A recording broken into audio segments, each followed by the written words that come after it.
Assalamualaikum warahmatullahi wabarakatuh. Waalaikumsalam warahmatullahi wabarakatuh. Selamat pagi dan salam sejahtera bagi kita semua. Yang terhormat Bapak Kepala SMK Negeri 4 Kendari, yang terhormat Bapak Ibu Wakil Kepala SMK Negeri 4 Kendari, yang terhormat Bapak Ketua Jurusan Kria Kreatif Batik dan Tekstil dan Kria Kreatif Kayu dan Rotan, yang terhormat Bapak Ibu Guru yang sempat hadir dalam kegiatan ini, dan para siswa-siswi baru SMK Negeri 4 Kendari tahun 2020 yang berbahagia.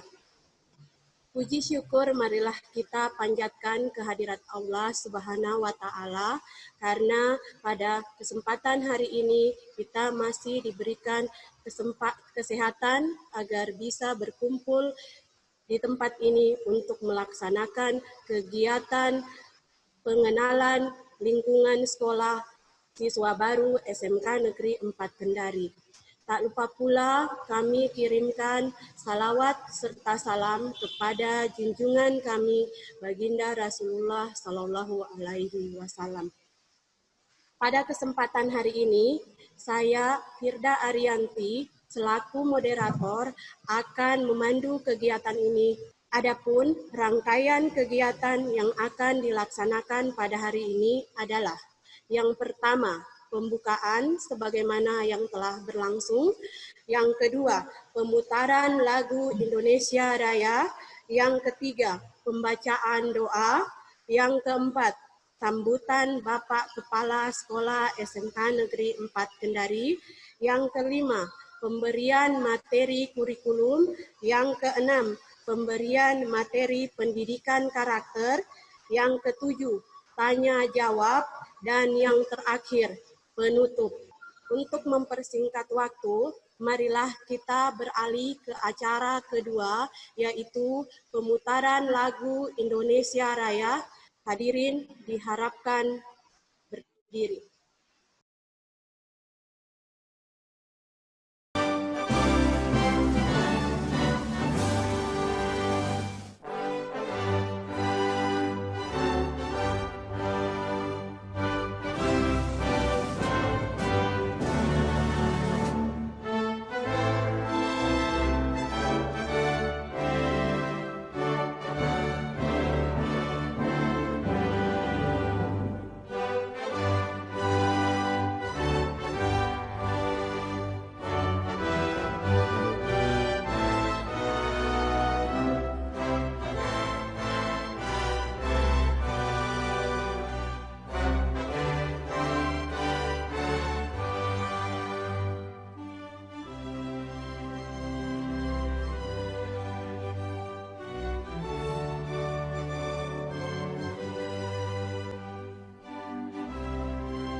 Sebelum kita berpindah ke kegiatan selanjutnya, marilah kita memanjatkan doa kepada Tuhan Yang Maha Esa yang akan dipimpin oleh Bapak Mursalin SPD MPD. Kepadanya kami persilahkan dengan hormat.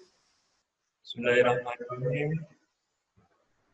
Assalamualaikum warahmatullahi wabarakatuh. Waalaikumsalam warahmatullahi wabarakatuh. Marilah kita berdoa, mudah-mudahan kegiatan ini bisa berjalan dengan lancar. Bagi yang beragama non-muslim, mohon menyesuaikan. Alhamdulillahirabbil alamin. Hamdan naimin, hamdan syakirin, hamdan yuafi ni'mahu wa yukafi masidah. Rabbana wa lakal hamd, hamdan katsiran thayyiban mubarakatan fihi. Ya Allah, ya Qudra, ya Rasul, kami semua berkumpul di tempat masing-masing dalam rangka pengenalan lingkungan sekolah tahun pelajaran 2020-2021. Memohon kepada-Mu, izinkanlah dan ridhoilah kegiatan kami ini dalam cahaya hidayah-Mu. Ya Allah yang Qadir, saat yang menggenggam takdir, izinkanlah anak-anak kami ini berikhtiar untuk meningkatkan kualitas menjadi calon peserta didik baru yang berakhlak, berbudi pekerti luhur, dan mampu mengantarkan menjadi insan yang mulia dan dapat meraih kesuksesan dunia dan akhirat. Ya Allah, ya Fatah, ya Alim, bukalah mata hati dan pikiran kami dan anak-anak kami agar semua mampu menerima segala kebaikan dari siapapun dan kapanpun. Ya Allah, ya Qawiyu, ya Aziz, berikanlah kami kekuatan lahir dan batin agar mereka siap dididik dan mampu mengimplementasikan ilmu-ilmu yang telah kami dapatkan dari Bapak dan Ibu guru. Ya Allah, ya Rahman, ya Rahman, ampunilah segala dosa-dosa kesalahan kami, kedua orang tua kami, guru-guru kami, semua teman-teman yang seiman, dan terimalah permohonan kami. Rabbana atina fid dunya hasanah wa fil akhirati hasanah wa qina adzabannar. Subhana rabbika rabbil izzati amma yasifun. Wassalamu ala mursalin walhamdulillahi rabbil alamin. Assalamualaikum warahmatullahi wabarakatuh. Kegiatan selanjutnya, sambutan Bapak Kepala SMK Negeri 4 Kendari yang pada kesempatan hari ini diwakili oleh Bapak Haji Jumadil A, SPD, MPD, sekaligus membuka kegiatan ini secara resmi dan memberikan sejarah singkat SMK Negeri 4 Kendari, serta memperkenalkan Wakil Kepala Sekolah, Ketua Jurusan, Wali Kelas, dan guru-guru di jurusan Kria Kreatif Kayu dan Rotan dan jurusan Kria Kreatif Batik dan Tekstil. Kepadanya kami persilahkan dengan hormat. Bismillahirrahmanirrahim.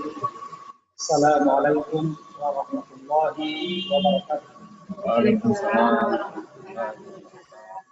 Selamat pagi, salam sejahtera untuk kita semua. Yang saya hormati Bapak Wakil Kepala Sekolah, Bapak Ketua Kompetensi Keahlian, Kria Kreatif Batik dan Tekstil. Yang saya hormati Bapak Ibu Wali Kelas, Kria Kreatif Batik dan Tekstil, dan Kria Kayu dan Rotan. Bapak Ibu peserta panitia MPLS tahun pelajaran 2020-2021. Anak-anakku peserta masa pengenalan lingkungan sekolah yang saya cintai dan yang saya banggakan. Pertama-tama, marilah kita memanjatkan puji syukur kehadirat Allah Subhanahu wa Ta'ala, Tuhan yang Maha Kuasa, yang senantiasa memberikan rahmat, hidayah, dan taufik-Nya kepada kita semua. Sehingga alhamdulillah pada pagi hari ini kita masih berada dalam keadaan sehat walafiat. Selawat dan salam kita kirimkan juga kepada Rasulullah Muhammad SAW beserta keluarganya dan para sahabatnya. Mudah-mudahan di yaumil akhir nanti kita mendapatkan syafaatnya. Selanjutnya anak sekalian yang berbahagia, pada kesempatan ini saya ditugasi oleh Bapak Kepala Sekolah, yaitu Bapak Dr. Andes Sisi Husain, Eskom, untuk membuka kegiatan masa pengenalan lingkungan sekolah untuk kompetensi keahlian pria, kreatif batik dan tekstil, serta pria kayu dan rotan. Oleh karena itu, dengan mengucapkan Bismillahirrahmanirrahim,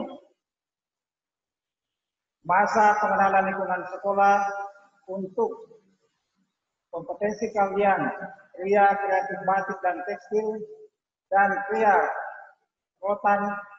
kayu dan rotan saya nyatakan dibuka. Selanjutnya,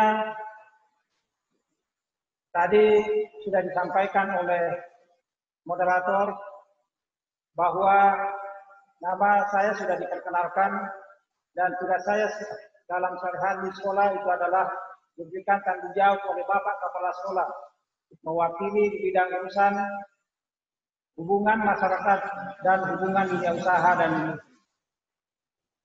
Selanjutnya, anak-anak sekalian, saya akan perkenalkan personil sekolah yang membantu kepala sekolah. Yang pertama,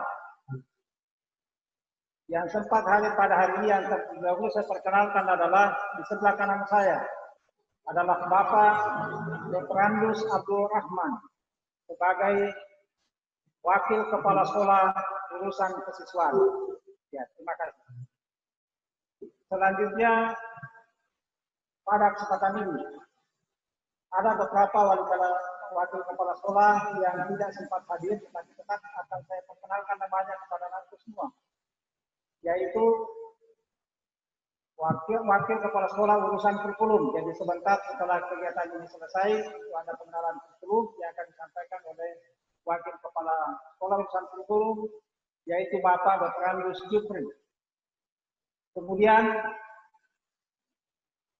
wakil kepala sekolah yang berikutnya adalah urusan sarana dan prasarana, yaitu Bapak Amiluddin SPD.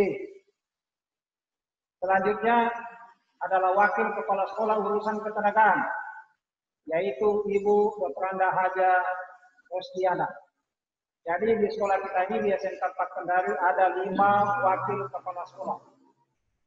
Selanjutnya yaitu untuk pria, kreatif batik dan tekstil, yaitu Bapak Dr. Andus Haji Muhammad Basri MPD. Ini di sebelah kiri saya persilakan Pak. Ya, jadi ini adalah sebuah ketua kompetensi keahlian pria, kreatif batik dan tekstil. Selanjutnya untuk ketua kompetensi pria, kayu dan rotan, yaitu Bapak Lalo SPD MPD. Namun sampai saat ini belum sempat hadir. Kemudian yang berikutnya, saya akan perkenalkan kepada Anda semua wali kelas. Untuk wali kelas KTA, yaitu Ibu Norma SAG. Jadi beliau ini adalah mengajarkan pendidikan agama Islam. Kemudian yang berikutnya untuk kelas pria tekstil batik tekstil untuk KTB. Yang untuk KTB adalah Ibu Siti Arabia SPD. Silakan. Ya, jadi ini wali kelasnya kelas KTB. Kemudian untuk kelas 10 KTC adalah Ibu Dr. Anda Nurbaya.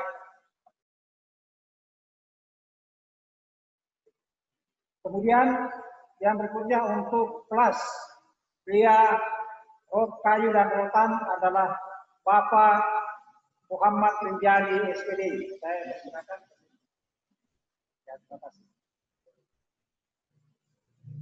Selanjutnya, anak-anak sekalian, setelah saya perkenalkan personil atau Bapak Ibu guru yang membantu kepala sekolah dalam menangani manajemen sekolah, perlu saya sampaikan bahwa SMK Negeri 4 Kendari, kalau kita melihat bagaimana secara singkat berdirinya sekolah ini, SMK Negeri 4 Kendari ini dibangun pada tahun 1994 dan mulai beroperasi pada tahun 1995 dengan nama Sekolah Menengah Industri Kerajinan atau singkat dengan SMIK. Seiring dengan berjalannya waktu terjadi perubahan nomenklatur sehingga SMIK yang dulunya adalah Sekolah Menengah Industri Kerajinan berubah menjadi SMK. Nah, kebetulan pas di Kota Kendari ini SMK SMIK ini adalah SMK yang urutan keempat dibangun. Jadi yang pertama dibangun adalah SDA, menjadi SMK 1, kemudian yang kedua adalah STM, menjadi SMK 2, kemudian SMKK, berubah menjadi SMK 3, dan SMIK berubah menjadi SMK Negeri 4 Kendari. Dalam perjalanan sekolah ini, sudah terjadi pergantian kepala sekolah selama 4 kali. Yang pertama, pada tahun 1995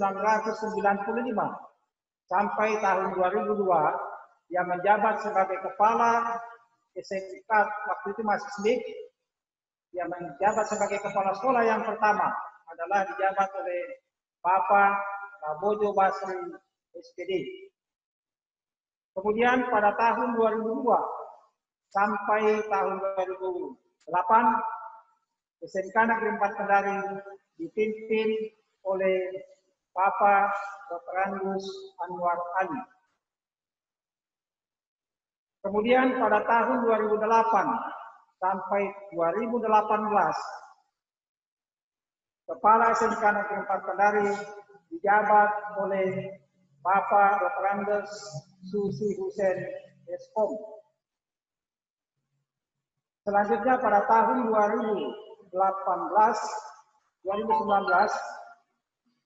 SMK Negeri 4 Kendari dipimpin oleh Bapak Dr. Andes Abdul Rahman J. Garusi, MN. Dan pada tahun 2019 sampai sekarang kembali dijabat lagi oleh Bapak Dr. Andes Susi Hussein Eskom.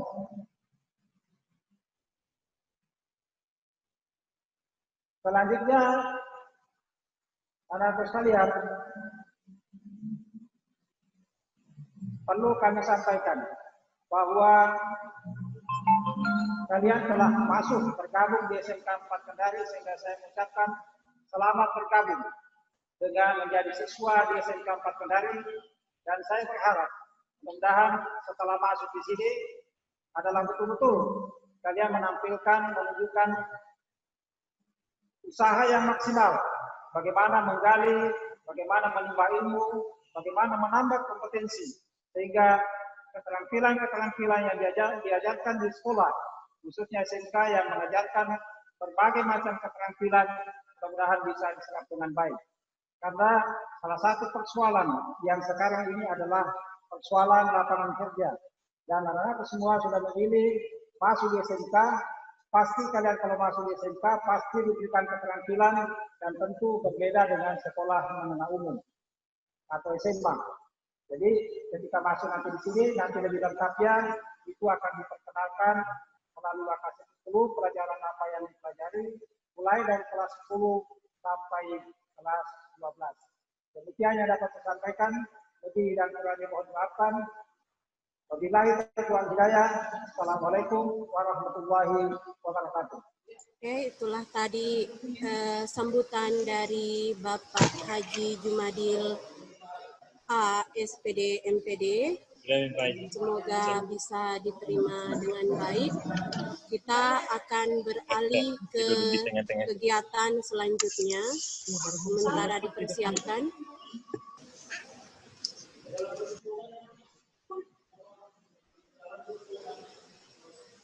Oke, kita lanjut ke acara selanjutnya, pemberian materi pendidikan karakter.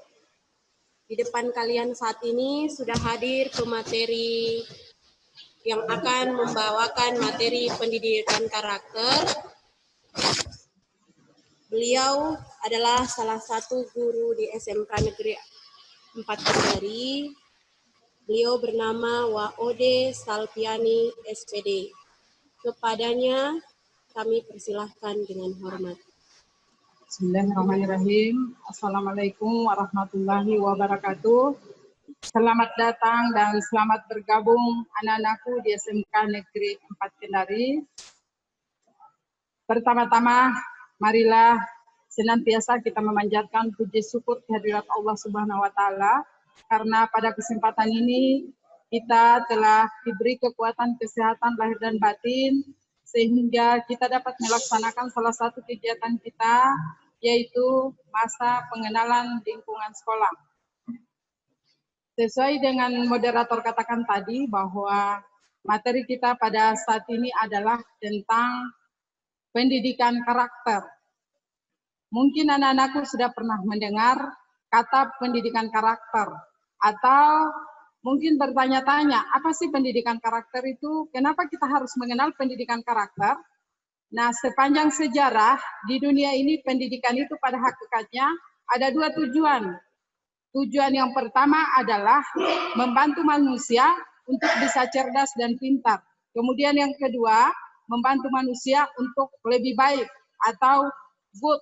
Nah, di sini kalau membantu manusia untuk lebih cerdas, itu gampang saja dilakukan. Yang penting individunya itu rajin belajar, rajin membaca, itu tentunya pasti cerdas. Tapi membantu manusia untuk menjadi lebih baik, itu sangat sulit dilakukan. Olehnya itu dikeluarkanlah aturan adanya pendidikan karakter.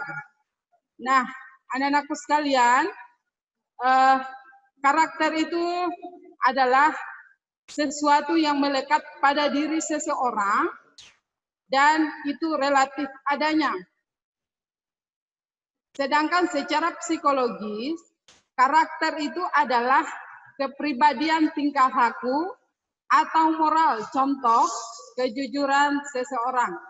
Baiklah, sebelum kita cerita panjang atau saya menjelaskan tentang materi ini, tadi sudah diperkenalkan oleh moderator. Nama saya Waude Salviani. Di sini saya guru bimbingan konseling. Jadi sebentar, tolong materi ini dipahami baik-baik. Kalau ada yang tidak dimengerti, tolong juga ditanyakan. Oke, jadi karakter itu adalah sifat atau watak atau bawaan seseorang, tergantung bagaimana individu itu dia mengarahkan pribadinya untuk lebih baik lagi. Menurut pengertian karakter, menurut Thomas Likona adalah bahwa pendidikan karakter adalah suatu usaha yang disengaja untuk memahami, memperhatikan, dan melakukan nilai-nilai etika yang inti. Maksud dari pengertian Likona ini adalah contohnya rasa hormat, tanggung jawab, kejujuran, kemudian kepedulian terhadap sesama. Selanjutnya, pendidikan karakter ini itu memuat 3 aspek. Pendidikan karakter memuat 3 aspek. Yang pertama adalah pengetahuan, yang kedua adalah perasaan, dan yang ketiga adalah tindakan. Apa pengertian dari ketiga aspek tersebut?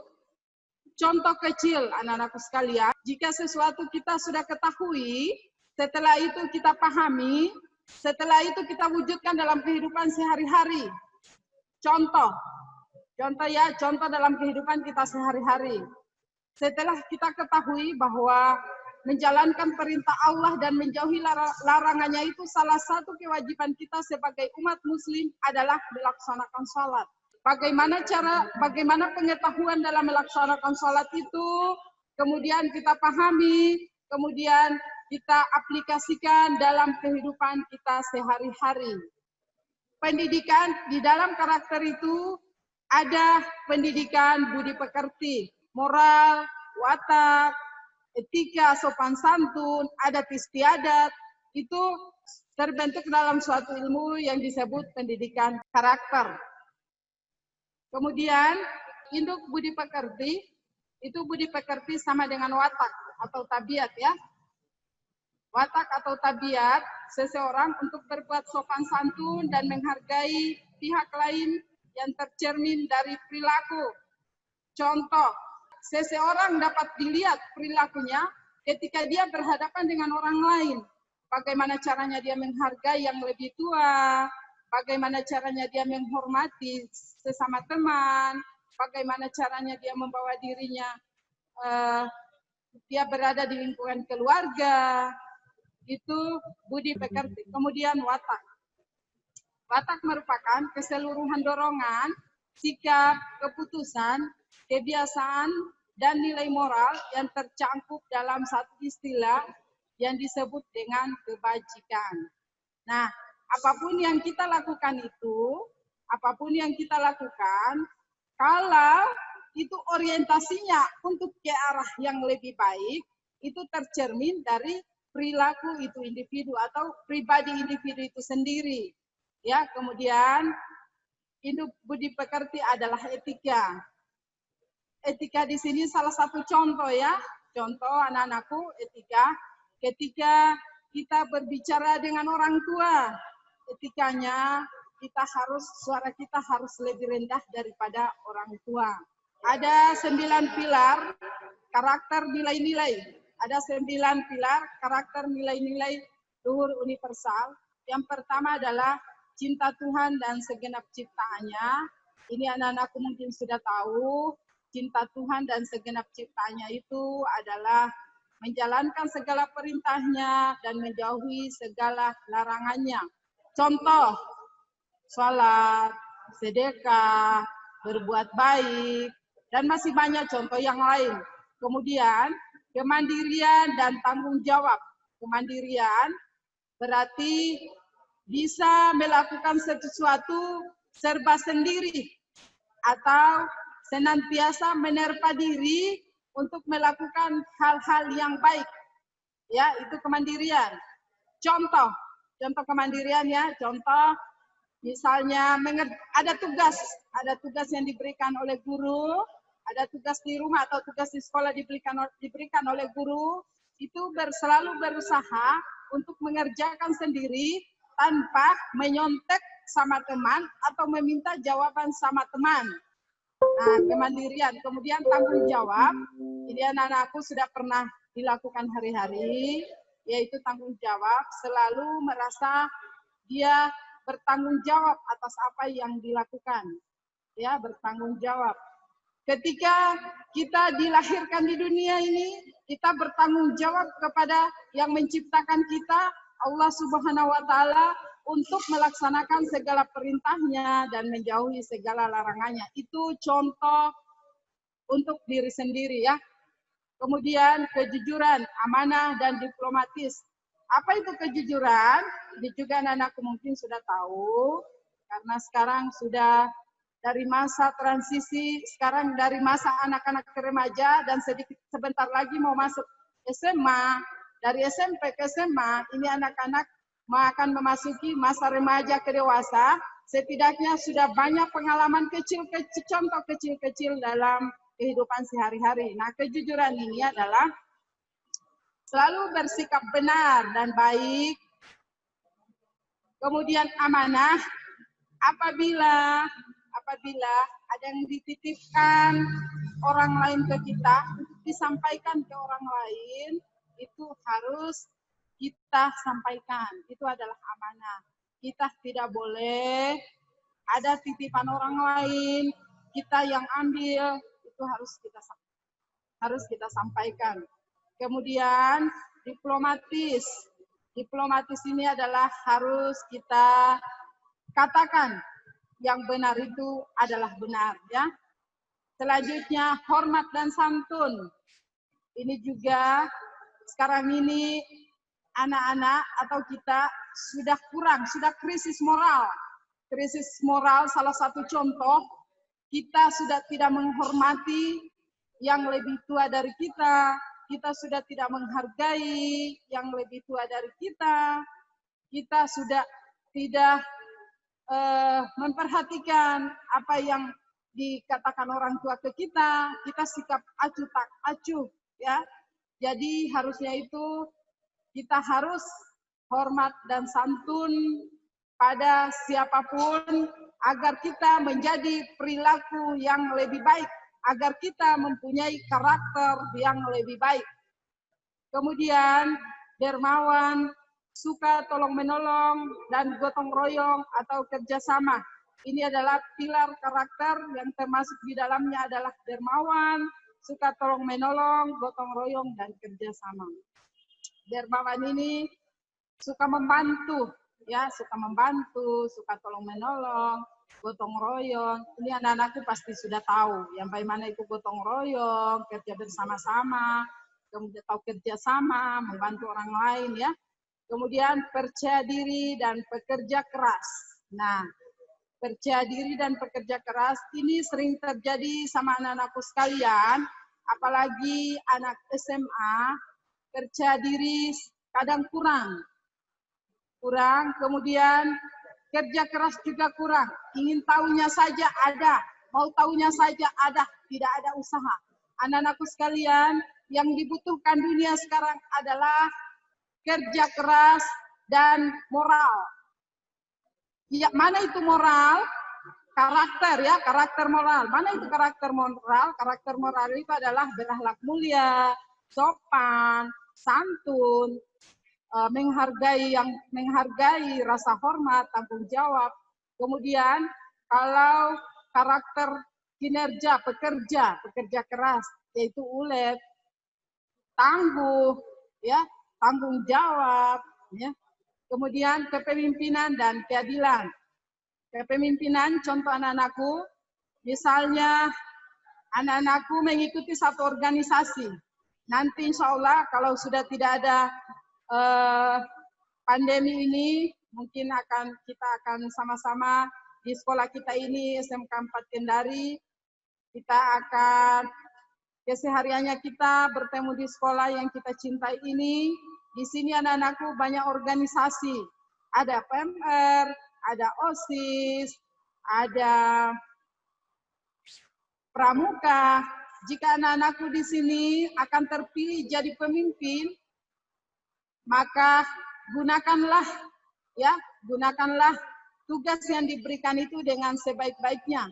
Jadilah pemimpin yang menjadi contoh untuk adik-adik atau teman-teman selama berada di sekolah kita yang kita cintai ini, SMK Negeri 4 Kendari. Kemudian baik dan rendah hati. Yang bagaimana sih itu baik? Ya, yang bagaimana sih itu baik? Baik itu apabila apa yang kita lakukan sehari-hari orientasinya ke hal-hal yang benar, itu adalah baik. Kemudian rendah hati. Rendah hati, apa yang kita lakukan dalam kehidupan ini atau kehidupan sehari-hari, baik di rumah, di masyarakat, di sekolah, ya, itu kita harus rendah hati, tidak boleh sombong. Ya, tidak boleh sombong. Semakin tinggi ilmunya kita, semakin kita rendahkan hati kita, karena manusia tidak ada yang sempurna di mata Allah. Yang sempurna itu adalah yang menciptakan kita, Allah Subhanahu wa Ta'ala. Kemudian di sini ada toleransi, kedamaian, dan kesatuan. Toleransi, kita harus menghargai antara satu dengan yang lain. Contoh, apabila kita ketemu dengan agama yang non-muslim, kita hargai pada saat dia beribadah. Begitu juga kita, apabila non-muslim ketemu dengan kita, itu dia hargai juga kita. Kemudian kedamaian dan kesatuan, itu kedamaian, dimanapun kita berada, kalau perilakunya kita baik, tingkah lakunya kita baik, itu kita akan merasa damai dan nyaman. Ya. Jadi perilaku ini saya tekankan kepada anak-anakku sekalian, perilaku ini harus dilakukan secara terus-menerus agar kita baik, ya. Perilaku itu harus dilakukan terus-menerus agar kita baik, ya. Yang awalnya tadi saya berikan contoh, salat. Misalnya awalnya kita bangun salat subuh, untuk salat subuh misalnya setengah mati, nanti dibangunkan dengan mama di rumah misalnya, nanti dibangunkan dengan orang tua. Tapi kita lakukan terus-menerus tanpa dibangunkan untuk salat subuh karena kita ingat kewajibannya kita sebagai umat muslim misalnya, kita harus lama-lama akan terbiasa, ya. Jadi perilaku itu ditata terus dalam diri kita tata terus supaya tetap kita menjadi orang yang baik, ya. Selanjutnya,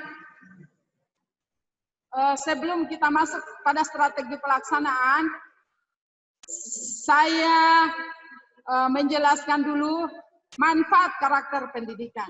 Apa sih itu manfaatnya? Kenapa kita harus mengenal karakter pendidikan? Ya, manfaatnya dengan mengenal karakter pendidikan, kita membentuk karakter individu, ya, membentuk karakter individu. Seperti awal yang saya jelaskan tadi, bahwa karakter itu adalah sesuatu yang melekat pada pribadi seseorang dan tergantung pribadinya itu diarahkan apa dia ke hal yang baik atau ke hal yang buruk. Kemudian menjadi manfaat karakter pendidikan menjadi lebih menghargai sesama, ya. Jadi kalau kita pupuk terus menerus perilaku kita, otomatis dengan sendirinya kita akan menghargai sesama manusia.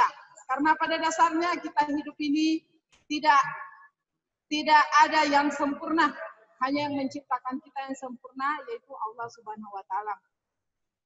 Kemudian manfaat karakter pendidikan ini dengan mempelajari karakter pendidikan, memahami karakter pendidikan, kita lebih bijak dalam mengambil suatu keputusan, ya. Contoh, lebih bijak dalam mengambil keputusan, ya. Contoh, pada saat mama pergi ke pasar, yang ada adiknya di rumah, ya, mama dia titipkan sama kita, adiknya kita di rumah, ya. Ini mengambil kebijakan, menjadi lebih bijak dan dalam mengambil keputusan. Dia titipkan adik kita di rumah, ya. Pada saat adik kita menangis, kita mengambil satu, langsung muncul di pikirannya kita, oh ini adik saya minta susu, langsung kita bikinkan susu. Supaya adikku dia berhenti menangis, mungkin saya harus berikan susu supaya tidak menangis. Itu contoh di rumah, ya, pengambilan lebih bijak dalam mengambil keputusan, ya. Kemudian ada contoh lain lagi, lebih bijak dalam mengambil keputusan, datang di sekolah. Di sekolah ini anak-anakku ada aturan, sama dengan SMP ada aturan.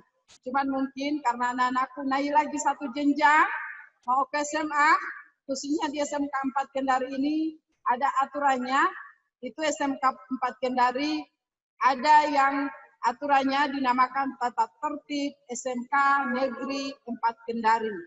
Jadi anak-anakku di sini harus bijak.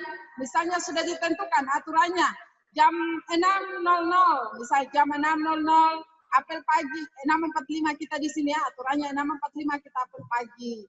Jadi anak-anakku harus memang sebelum jam 6.45 harus sudah tiba di sekolah.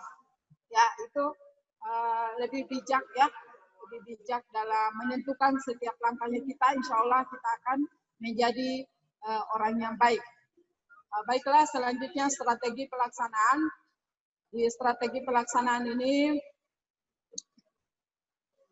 itu sebelum memulai pelajaran, ada kegiatan wajibnya kita, yaitu sebelum ke sekolah, ya, kita sebagai anak-anak, ya, sebelum kita ke sekolah, kita harus pamit sama orang tua, minta izin, ya, minta ridhanya orang tua, Mak, Pak, saya akan ke sekolah, doakan saya, Mak, Pak, semoga saya menjadi anak yang cerdas, anak yang pintar, sekaligus anak yang baik ya. Anak yang baik agar saya berakhlak mulia ya, agar setiap langkah saya mendapat pahala dan diridai oleh Allah Subhanahu wa taala. Jadi kita minta izin ya, minta izin sama orang tua, minta restu, minta ridho orang tua ya di sekolah. Kemudian memberikan salam, senyum dan sapaan kepada setiap orang di komunitas sekolah ya. Ketika kita bertemu teman di sekolah, kita senyum, apalagi kita ketemu guru ya. Kalau kita ketemu guru di sekolah, ucapkan Assalamualaikum Pak, Assalamualaikum Bu ya. Kita senyum ya. Kita usahakan perilaku kita, perilaku baik ya, agar kita nantinya menjadi yang baik ke depan ya. Kemudian mengucapkan salam hormat ya, saya sudah jelaskan tadi, mengucapkan salam hormat kepada guru. Selanjutnya membaca buku ya, membaca buku non pelajaran sekitar 15 menit, berdoa dipimpin itu ya, mungkin sudah pernah di SMP ya, sebelum memulai pelajaran di dalam kelas itu berdoa ya, dipimpin oleh siswa atau biasanya ketua kelas. Strategi pelaksanaan ya, strategi pelaksanaan di sekolah sebelum memulai pembelajaran, kegiatan wajib yaitu yang pertama, otomatis ya dari rumah kita berpamitan sama orang tua ya, saya sudah jelaskan tadi ya. Kemudian memberikan salam, senyum dan sapaan ya, memberikan salam. Sebenarnya ini 5S, anak-anakku sekalian, 5S, memberikan salam, senyum, sopan, santun dan sapaan ya. Dan anak-anakku mungkin sudah pernah dengar ya, sopan, yang bagaimana itu sopan, yang bagaimana itu santun ya. Sopan ketika kita ketemu dengan orang ya, kita tidak boleh seakan-akan kita yang melebihi semuanya ya. Kita tetap rendah hati, tawadu ya. Kita hidup ini tetap tawadu, rendah hati, tidak boleh kita semena-mena ya. Itu santun, sopan ya. Kemudian tadi mengucapkan salam hormat kepada guru sebelum memulai pembelajaran. Yang pertama, membaca buku non pelajaran sekitar 15 menit sebelum jam pelajaran dimulai. Itu mungkin anak-anakku sudah pernah lakukan ketika di SMP yang disebut dengan literasi ya, literasi. Karena di SMP juga itu sudah mengenal namanya literasi. Kemudian berdoa dipimpin oleh guru dan biasanya dipimpin doa itu ketua kelas yang pimpin di dalam kelas. Selanjutnya menyanyikan lagu Indonesia Raya. Kemudian sesudah mengakhiri pembelajaran, kegiatan wajib tetap menyanyikan satu lagu daerah dari seluruh Nusantara. Berdoa dipimpin bergantian oleh guru dan siswa. Kemudian ada contoh-contoh pembiasaan baik. Contoh-contoh, ada strategi pelaksanaan ya, strategi pelaksanaan. Di sekolah ini setiap biasanya biar masih di SMP ya, kegiatan wajib setiap hari Senin itu ada upacara bendera ya, kemudian apel pagi siswa piket membersihkan kelas dan lingkungan sekolah secara bergantian. Itu sudah pernah ya, sudah pernah anak-anakku alami ketika berada di SMP. Kemudian ada kegiatan wajib ya, kegiatan wajib. Pertemuan wali kelas dan orang tua untuk menjelaskan visi dan misi dan aturan sekolah serta tahapan belajar siswa. Itu nantinya mungkin setelah kita bertatap muka di sekolah. Ya, nanti pada saat pengambilan rapor itu akan ketemu orang tua dengan wali kelas, dengan guru. Kemudian siswa dibiasakan belajar berkelompok baik di sekolah maupun di rumah. Ya, biasanya di sini memang ada tugas yang harus dikerjakan secara kelompok, ada juga tugas yang harus dikerjakan sendiri. apalagi tekstil ya, tekstil dengan kriya kayu biasanya melaksanakan satu tugas atau membuat satu produk, misalnya mendesain baju misalnya, itu biasanya dikerjakan secara berkelompok. Begitu juga kriya kayu, misalnya mendesain suatu alat, misalnya tempat asbak misalnya, itu biasanya dikerjakan secara berkelompok. Kemudian yang ikut bertanggung jawab memelihara lingkungan sekolah adalah kita yang ada di dalam lingkungan sekolah ini. Ada kepala sekolah, ada guru, ada TU, dan ada siswa. Kemudian membiasakan penggunaan sumber daya sekolah seperti air, listrik, ya, telepon, dan sebagainya. Air misalnya ada keran ya, karena di sini banyak keran air, misalnya kita lihat ada keran air yang turun airnya, pada saat kita lewat bisa kita matikan ya, karena itu salah satu contoh karakter ya, salah satu contoh karakter. Kemudian membangun budaya untuk selalu menjaga kebersihan. Membangun budaya untuk selalu menjaga kebersihan di bangkunya masing-masing sebagai bentuk tanggung jawab individu maupun kebersihan kelas dan lingkungan sekolah sebagai bentuk tanggung jawab bersama. Misalnya ada sampah, ketika kita berjalan di dalam lingkungan sekolah, tiba-tiba kita lihat sampah ya, kita pungut sampahnya, kita simpan di tempat sampah. Ya. Selanjutnya ada contoh-contoh pembiasaan baik ketika berada di sekolah. Pertama, membudayakan sikap antri dalam menggunakan fasilitas sekolah. Contoh, masuk di WC. Ya, ketika kita masuk di WC, kita harus antri. Jangan ada orang di dalam, kita menerobos masuk di dalam. Kemudian contoh yang lain, penggunaan peralatan di lab. Jadi, saya simpulkan tentang pendidikan karakter.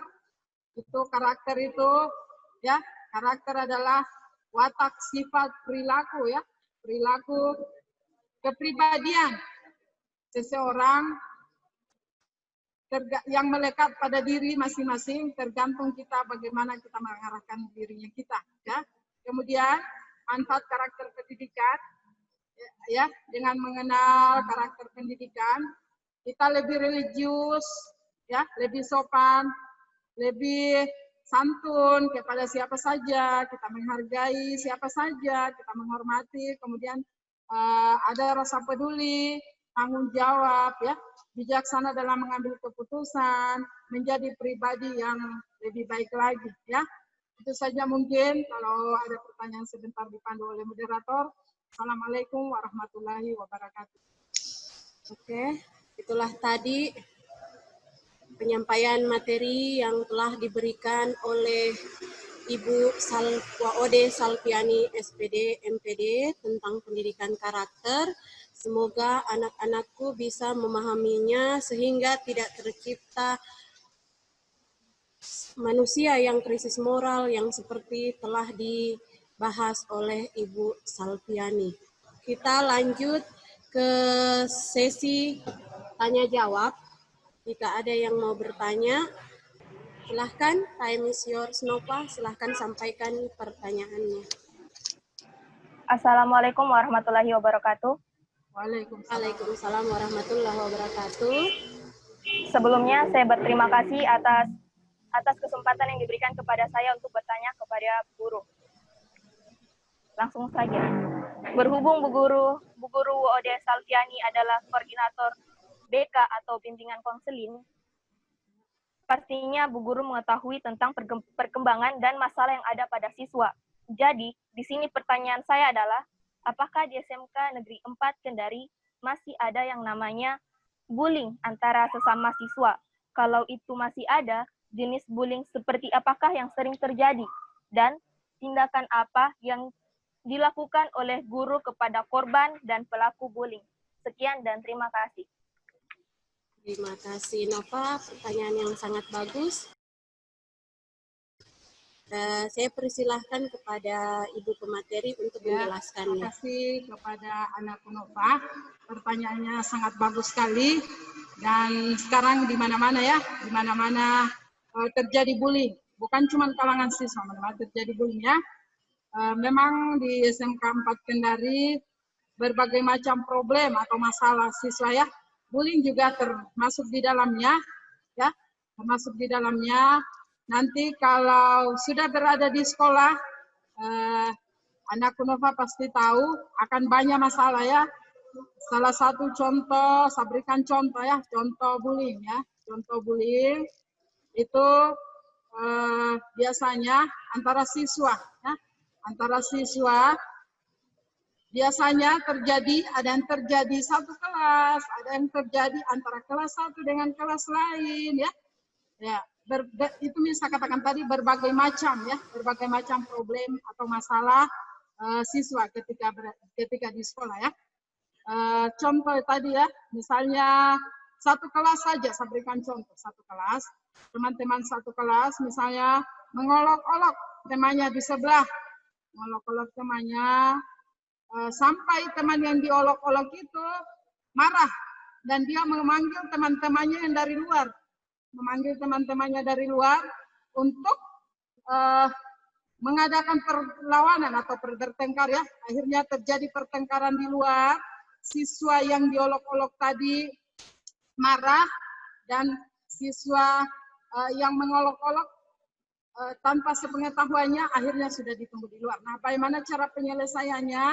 Biasanya kami di sini SMK 4 Kendari itu langsung kami undang orang tua, kita panggil siswanya, kita bina, kita bimbing, setelah itu panggil orang tua mediasi, guru BK mediasi, kita mediasi dengan orang tua, dan setelah itu ada sanksi ya. Di sekolah kita ini ada aturan, ada tata tertib. Ya. Setiap pelanggaran itu ada sanksinya, ya, ada sanksinya. Jangankan bullying anak-anakku, melanggar saja, terlambat datang di sekolah, itu ada sanksinya. Tapi sanksi yang mendidik, ya, sanksi mendidik, bukan sanksi kekerasan, ya. Ya. Jadi itu contohnya, salah satu contohnya mengolok-olok antara satu dengan yang lain, kemudian terjadi pertengkaran, ya. Pertengkaran itu langkah kami di sekolah itu mengundang orang tua atau memanggil orang tua, memediasi anak ini supaya tidak terjadi lagi pertengkaran atau namanya bullying ya, menyimpan, sikap yang menyimpan. Sanksinya tadi sudah jelas, tetap ada sanksinya anak-anakku. Insya Allah setelah pandemi ini nanti banyak akan ketemu dengan saya. Nanti insya Allah saya akan jelaskan tata tertib SMK Negeri 4 Kendari, apa-apa sanksinya, itu nanti akan ketemu dengan saya ya. Itu saja. Makasih Anakku Nova, bagaimana? Terima kasih banyak atas jawaban yang telah diberikan kepada saya. Ya, terima kasih Nova. Ya, itulah tadi jawaban yang diberikan oleh Ibu Salviani. Untuk selanjutnya, jika masih ada yang mau bertanya, kami masih membuka satu lagi penanya. Kalau masih ada yang mau bertanya, ya Intan. Assalamualaikum warahmatullahi wabarakatuh. Waalaikumsalam warahmatullahi wabarakatuh. Saya ingin bertanya kepada Bu Guru, apakah nanti kita masih melaksanakan yang namanya full day? Oke, itu saja Intan. Full day. Ya, terima kasih atas pertanyaannya, Intan. Anakku untuk Intan ya, Intan. Apakah masih kita melaksanakan full day? Untuk sekarang ini untuk sementara karena masa pandemi COVID-19 atau biasa disebut Corona, itu pembelajarannya masih jarak jauh. Masih belajar daring, ya, daring. Belajar dari rumah, ya. Itu untuk sementara. Belum ada keputusan lagi, kalau seandainya ada keputusan lagi, itu nanti akan disampaikan di WA grup masing-masing, karena semua siswa baru itu sudah masuk grup dengan perwalian, dengan wali kelas ya. Nanti insya Allah informasi nanti terpusat pada wali kelas grup perwalian. Itu saja mungkin, Intan. Oke, terima kasih Bu Salviani. Sedikit saya tambahkan untuk pembelajaran semester ini masih tetap seperti yang lalu, masih mode daring. Kalau tidak salah sampai ada perintah bahwa kita sudah bisa melaksanakan tatap muka. Namun jadwalnya juga memang menggunakan 5 hari dari Senin sampai Jumat. Jadi hari Minggu dan Sabtu itu kita tetap tutup. Saya rasa cukup sampai di sini. Terima kasih atas partisipasinya. Kita bersiap-siap untuk menerima materi kurikulum. Terima kasih Ibu pemateri atas materinya. Di hadapan kalian sudah ada pemateri kedua yang akan membawakan tentang kurikulum yang ada di sekolah kita ini. Saya himbau kepada anak-anakku agar mempersiapkan memang pertanyaannya supaya pada saat di sesi tanya jawab setelah penyampaian materi yang diberikan oleh pemateri, Anda bisa langsung menyampaikan pertanyaan dengan mengklik ikon raise hand, angkat tangan ya. Agar mempersingkat waktu, pemateri Dr. Andes Jupri menyampaikan materinya. Kepada Bapak, kami persilahkan dengan hormat. Saya awali dengan ucapan Assalamualaikum warahmatullahi wabarakatuh.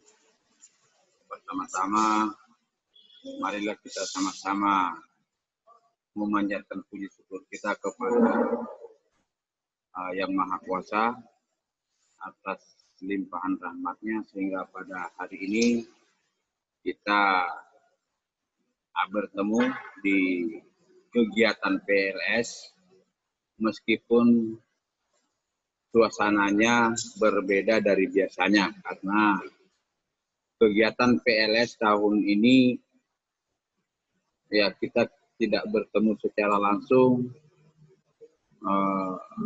Kalian di rumah, ya para gurunya atau pemateri yang memberikan materi PLS ada di sekolah, tapi saya kira saya tidak mengurangi makna daripada kegiatan PLS itu sendiri. Adapun nantinya kalau ingin mengetahui lebih jelas tentang pengenalan lingkungan sekolah, insya Allah mudah-mudahan di bulan September sudah bisa masuk di sekolah untuk mengenal lebih jauh sejauh mana lingkungan sekolah itu bisa kalian kenal lebih dalam lagi. Nah, baiklah kali ini saya memperkenalkan diri juga, ya saya sebagai pemateri kurikulum, nama saya Jupri. Nah, jadi mungkin sudah disampaikan juga bahwa saya sebagai wakasek kurikulum yang ditugasi untuk memberikan materi kurikulum. Nah, di dalam penyampaian materi kali ini sebenarnya ada dua yang sangat penting yang ingin saya sampaikan buat anak-anakku kelas 10 termasuk tekstil dan kayu, kriya tekstil atau kriya kayu, yang mana di dalam penyampaian materi ini saya katakan tadi ada dua yang sangat penting. Yang pertama adalah tentang struktur kurikulum. Yang kedua adalah jadwal pembelajaran.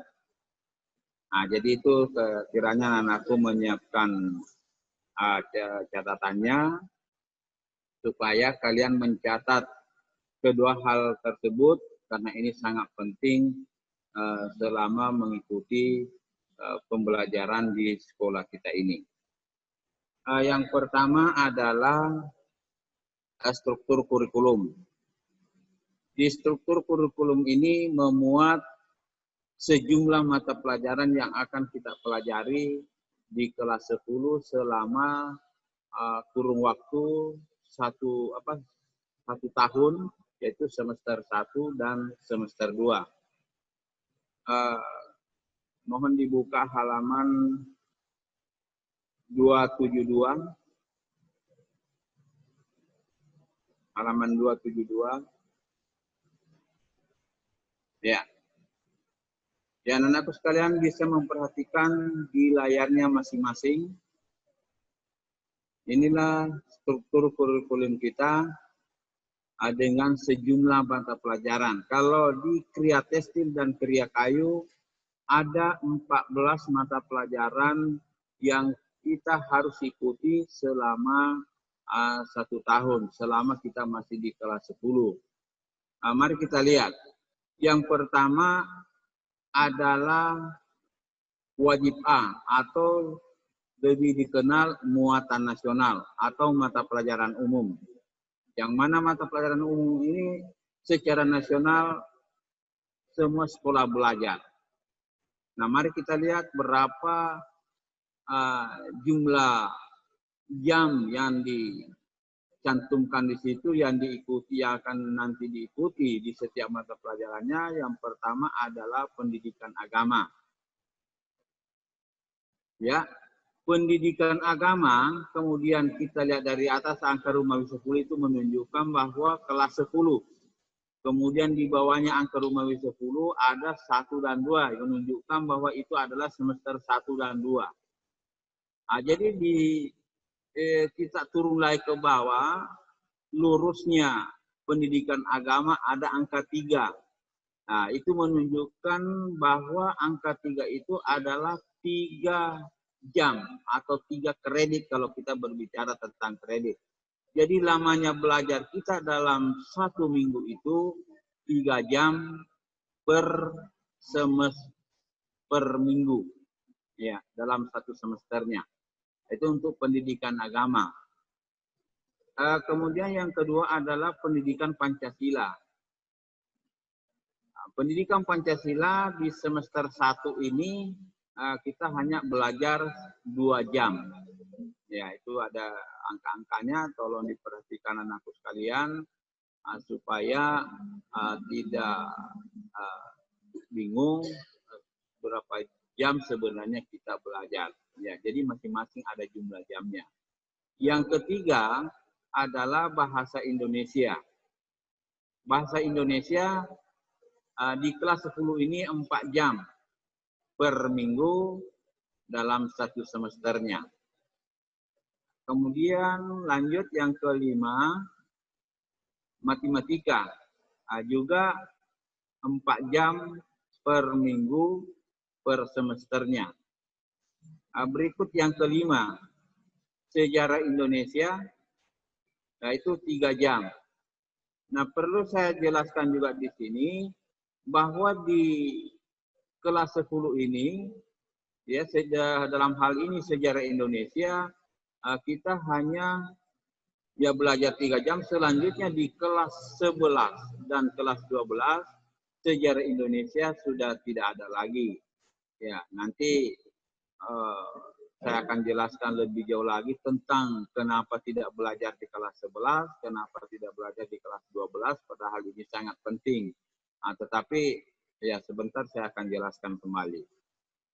Lanjut kita di yang kelima, yang keenam adalah bahasa Inggris dan di situ dilanjutkan dengan bahasa asing lainnya. Ini yang sering muncul pertanyaan.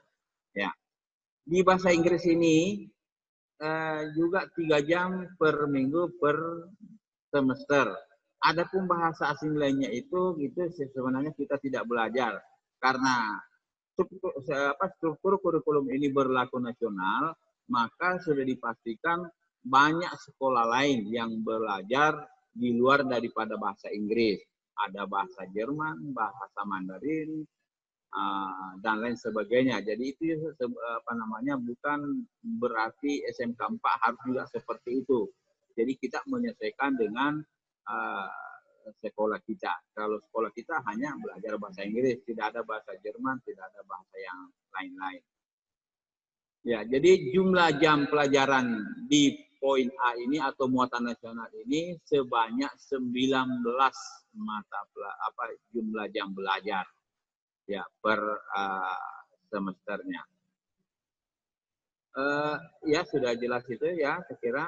Kemudian kita pindah di poin B atau muatan kewilayahan atau sering juga dikenal dengan wajib B. Wajib B ini atau muatan kewilayahan ini hanya ada 2 mata pelajaran. Yang pertama seni budaya. Ya, seni budaya juga hanya 3 jam per minggu per semester. Itu pun hanya di kelas 10, kelas 11, kelas 12 sudah tidak ada lagi seni budaya. Jadi sama tadi sejarah Indonesia.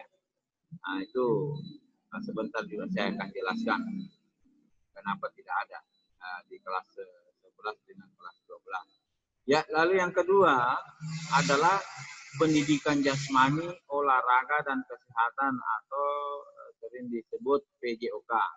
Nah, ini 2 jam per minggu per semester, hanya belajar sampai di kelas 11. Kelas 12 sudah tidak ada lagi pelajaran PJOK. Ya, jumlahnya ini saya kira sudah jelas di layar kalian masing-masing. Di poin wajib B ini hanya jumlahnya 5 jam per minggu kita belajar tentang muatan kewilayahan. Selanjutnya kita pindah di bagian C atau muatan peminatan kejuruan atau lebih dikenal dasar kejuruan. Ya. Dasar kejuruan ini atau muatan peminatan kejuruan ini terbagi 3. Ada C1 yaitu dasar bidang keahlian. Ada C2 yaitu C1, kemudian C2 dasar program keahlian, kemudian C3 kompetensi keahlian. Nah, kompetensi keahlian yang kalian lihat di layarnya masing-masing itu nanti belajar di kelas 11 dengan kelas 12. Karena itu sudah menjurus ke jurusan masing-masing. Untuk di kelas 10 ini kita belum belajar C3 atau kompetensi keahlian karena fokus dulu di dasar kejuruannya. Yang mana dasar kejuruan itu adalah C1 dan C2. Nah, mari kita lihat jumlah jamnya. C1 dasar bidang keahlian ada 3 mata pelajaran untuk kriya kayu dan kriya tekstil, ya, simulasi dan komunikasi digital. Jadi 3 jam di sini kita belajar per minggu. Kelas selanjutnya kelas 11-12 itu tidak ada.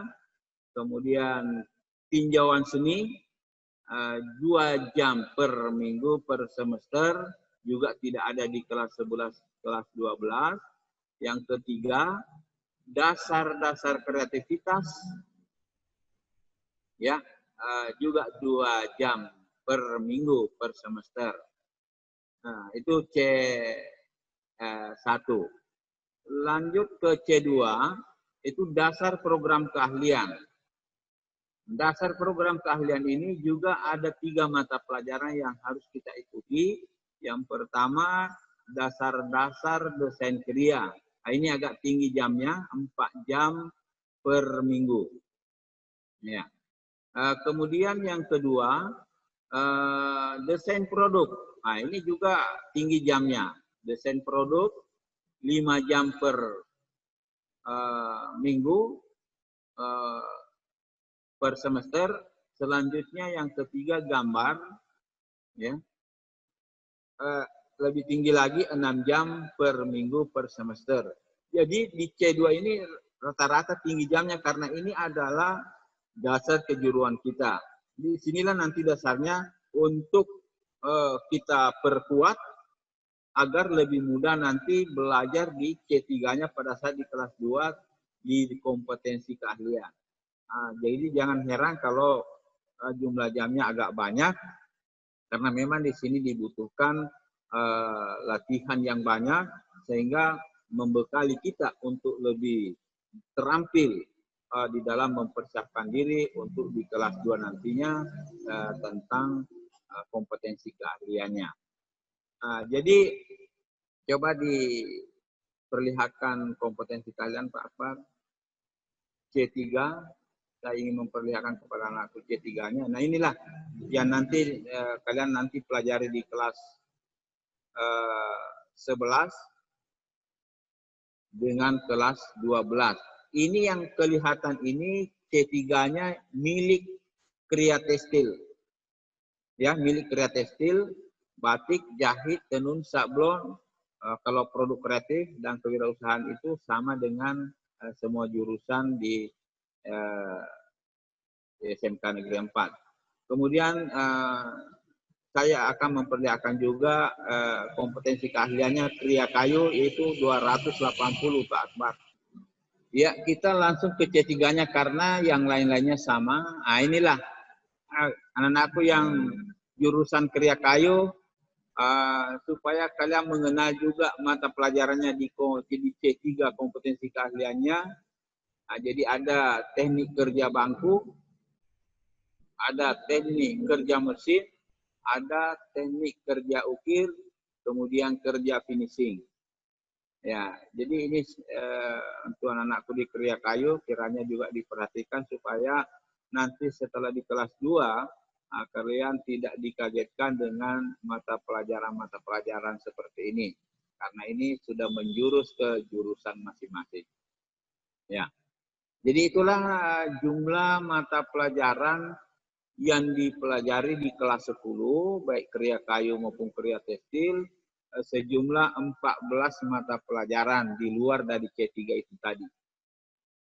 Jadi ada 14 mata pelajaran, 6 mata pelajaran muatan nasional, 2 mata pelajaran B, 3 mata pelajaran C1, 3 mata pelajaran C2. Selanjutnya dari jumlah mata pelajaran yang ada tadi, saya sudah bikinkan rosternya, jadwalnya. Nah, anak-anakku sekalian bisa perhatikan di layarnya masing-masing roster atau jadwal yang akan berlaku selama pandemi COVID-19 ini. Kelihatannya sangat sederhana karena memang menyesuaikan dengan situasi saat ini masa pandemi COVID-19. Anak-anakku sekalian, mari kita perhatikan roster kita.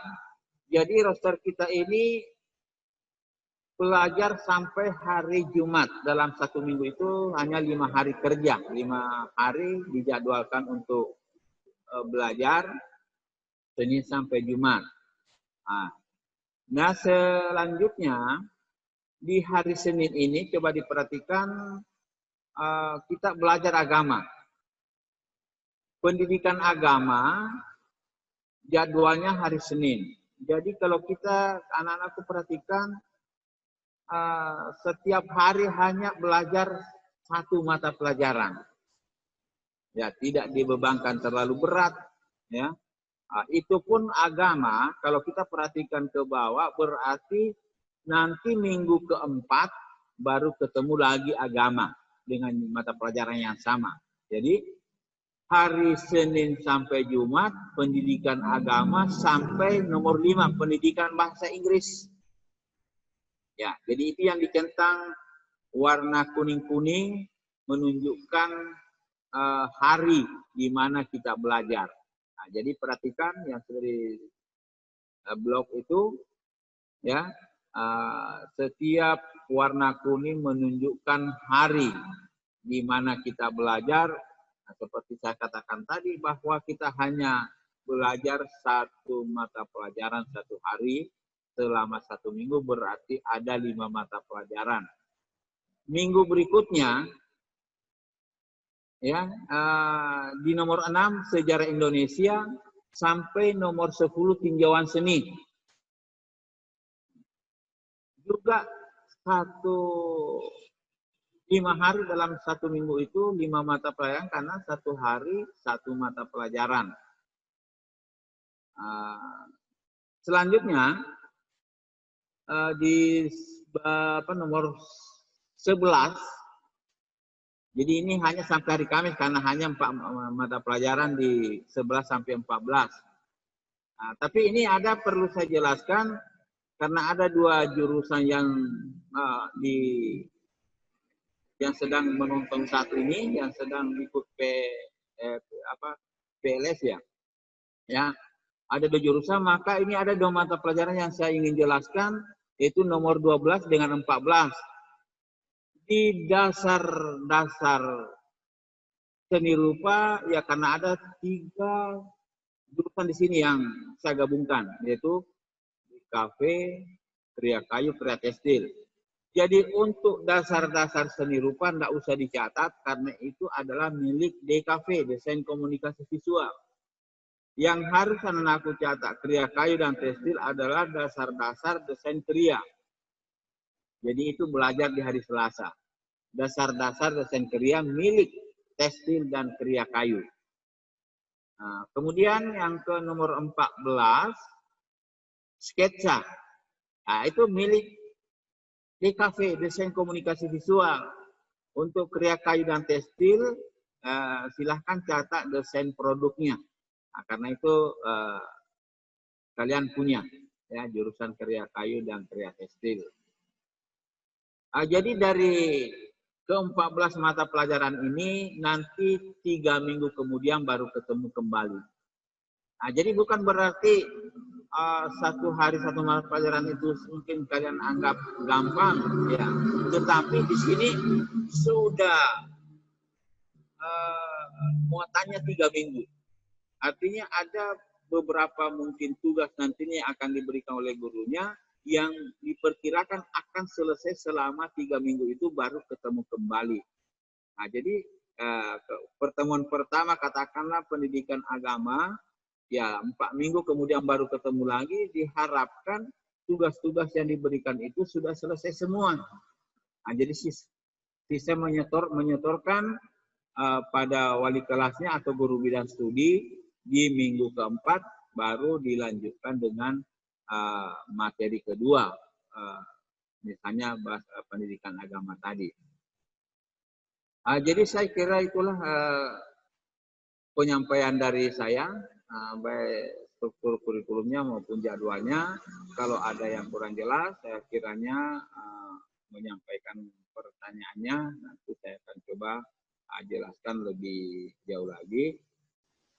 Terima kasih Bapak pemateri yang telah menyampaikan materinya. Sekarang kita beralih ke sesi tanya jawab. Assalamualaikum warahmatullahi wabarakatuh. Waalaikumsalam warahmatullahi wabarakatuh. Perkenalkan, nama saya Nova Ramadhania, saya dari kelas 10 Kriya Tekstil C. Pertanyaan saya itu di luar dari kurikulum, tapi masih ada sangkut pautnya tentang belajar mengajar di kelas. Ya. Nah, jadi pertanyaan saya, apakah benar isu yang beredar bahwa murid-murid SMK 4 Kendari ini jarang belajar atau free class dengan alasan tidak ada guru? Apakah itu benar? Langsung dijawab ini, Pak. Terima kasih atas pertanyaan yang diajukan oleh Nova Ramadhani, kelas 1 tekstil. Nah ini saya kira rumor yang tidak biasanya seperti itu ya. Kalaupun tidak belajar, itu berarti ada solusi yang diberikan oleh studinya. Karena memang di sekolah kita, saya bisa pastikan bahwa itu tidak benar. Ya. Kenapa saya katakan kemarin itu ya sekarang sudah naik kelas 2, itu kan ada jurusan animasi ya, jurusan animasi yang memang jurusan baru dibuka, yang mana mata pelajarannya gurunya setiap mata pelajaran itu terutama di C1 tadi, C2 itu kurang ya, bahkan kita ambil dari guru-guru lain, dari DKV, dari multimedia, yang mana kalau bertabrakan waktunya itu jelas sudah tidak bisa terisi lagi, sehingga di kelas itu memang ya jarang belajar, tetapi bukan berarti tidak belajar. Nah, oleh karena itu, oleh kepala sekolah mengambil solusi bahwa daripada misalnya jarang belajar, maka lebih baik jurusan itu dilebur. Nah, sehingga sekarang jurusan animasi sudah tidak ada lagi. Adapun yang jurusan lainnya yang tidak belajar hanya pada saat tertentu, bila mana bertepatan dengan gurunya ada kegiatan di luar yang tidak kalah pentingnya juga, karena ini juga berkaitan dengan urusan sekolah. Nah, jadi saya kira, saya ulang sekali lagi bahwa itu tidak benar, di SMK 4 Kendari jarang belajar. Nah, untuk membuktikan hal itu, ya insya Allah nanti setelah selesai pandemik, kita bertatap muka secara langsung di sekolah, nanti Nova sendiri bisa memberi kesaksian secara langsung. Nah, jadi saya kira demikian jawaban saya untuk Nova, dan kepada seluruh anak-anakku juga kiranya mendengar apa yang saya sampaikan. Ya, kembali ke moderator. Ya, terima kasih Bapak Pemateri atas jawaban dari pertanyaan anak kita Nova. Semoga bisa dimengerti. Kemudian kita beralih ke penanya. Bismillahirrahmanirrahim. Assalamualaikum warahmatullahi wabarakatuh. Waalaikumsalam warahmatullahi wabarakatuh. Saya mau bertanya, apakah benar SMK 4 bertambah 1 tahun?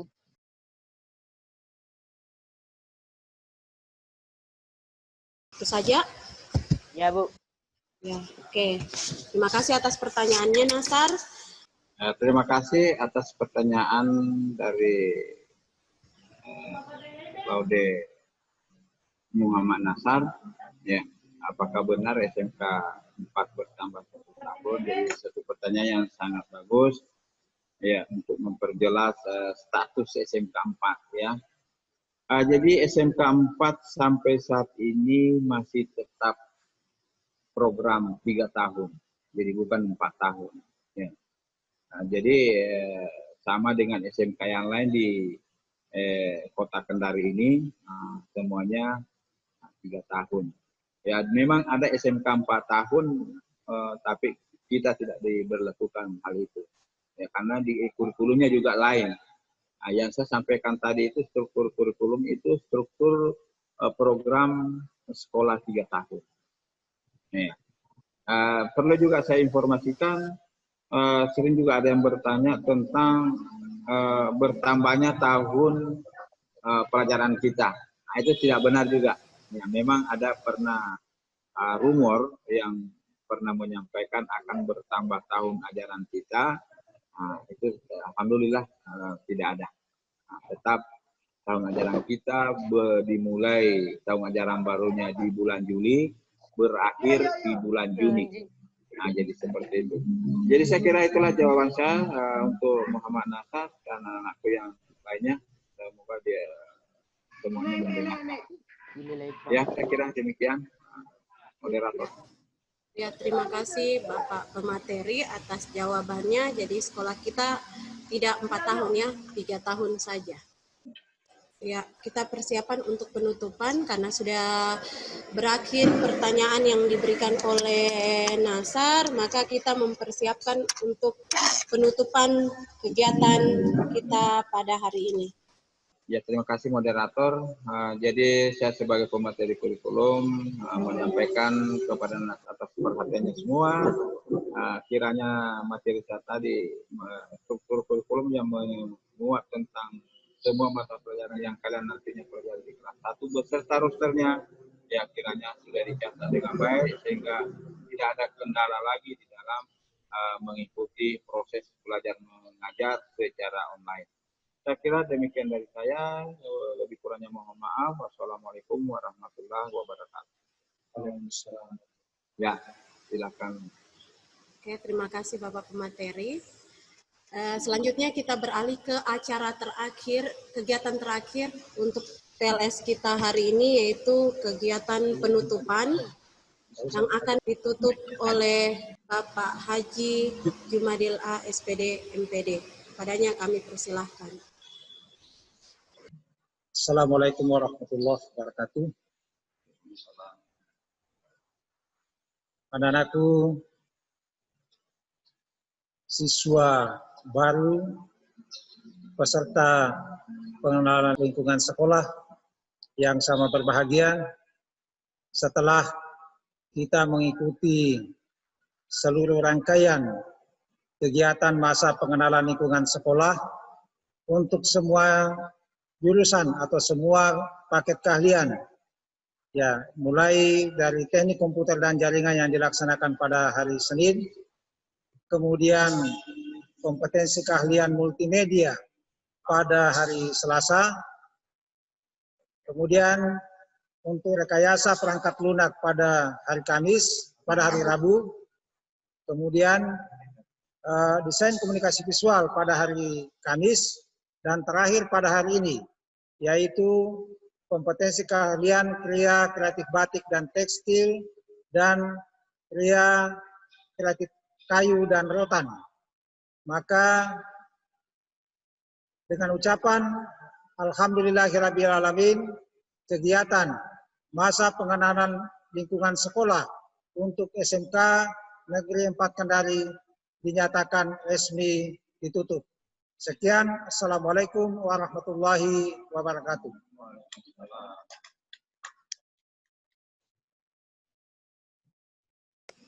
Oke, alhamdulillah untuk kegiatan hari ini setelah ditutup,